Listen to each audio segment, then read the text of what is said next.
11 साल हो गए हैं इनको, लेकिन जिस प्रकार से पूरी स्थिति हमारे राज्य में बिगड़ती ही चली गई है, कानून व्यवस्था, आज हम यहाँ जिस परिसर में खड़े हैं आप देख लीजिए कि कानून व्यवस्था पूरी तरह से खत्म हो चुकी है।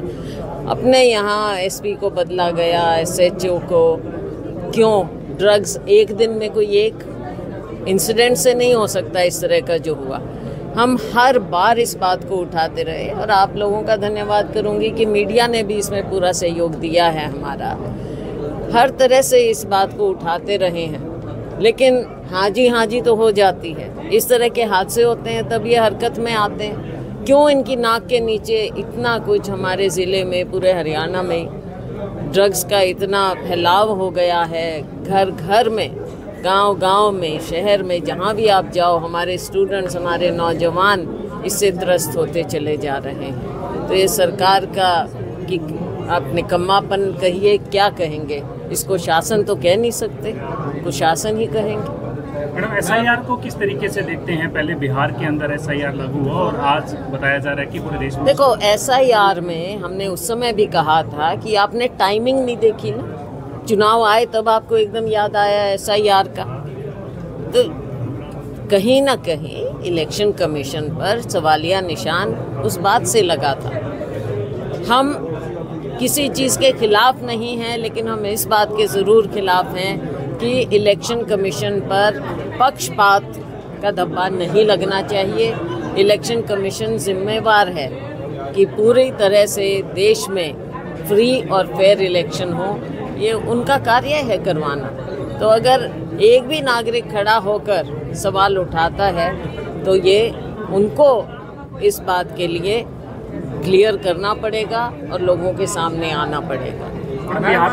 अमेरिका लगातार डिपोर्ट कर रहे हैं भारतीयों को। कल परसों भी हरियाणा के खासकर जो युवा हैं वो डिपोर्ट किए गए हैं, क्या कहेंगे? देखो, जिस तरह से मूल अगर हम समस्या में जाएं, मूल समस्या ये है कि यहाँ पर रोज़गार की इतनी कमी है, इतना अभाव है, और फिर जैसा हम अभी बात कर रहे, नशे का इतना काम मिल नहीं रहा। तो बच्चे बेचारे बेशक डोंकी रूट है वो लेकर जाते हैं, इलीगल वहाँ पर इमिग्रेंट्स हो जाते हैं, और उनको कैसे पकड़कर, जो बेचारे बच्चे सब कुछ बेचकर उनके परिवारों ने उनको भेजा है, उनको भी क्रिमिनल्स की तरह ट्रीट किया जाता है और वापस भेजा जाता है। तो इस पूरी बात के लिए सरकार को उसकी जवाबदेही है कि क्यों बच्चे ऐसे, और क्यों ऐसे जो एजेंसीज हैं उन पर क्यों नहीं अंकुश लग रहा है।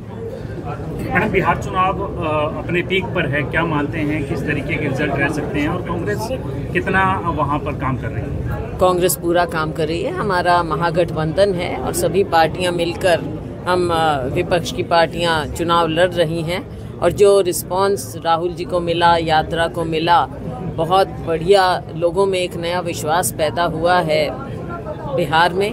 और हमें पूरा विश्वास है कि पिछला कार्य देखते हुए जो सरकार रही नीतीश जी की, भाजपा की, लोगों ने उसकी असलियत देख ली। आज भाजपा के सामने कोई चेहरा नहीं है, कोई चेहरा नहीं है। नीतीश जी जूनियर पार्टनर होने के बावजूद वो मुख्यमंत्री रहे, और आज भी भाजपा कुछ दिखा नहीं पा रही है, कोई मुख्यमंत्री चेहरा नहीं है।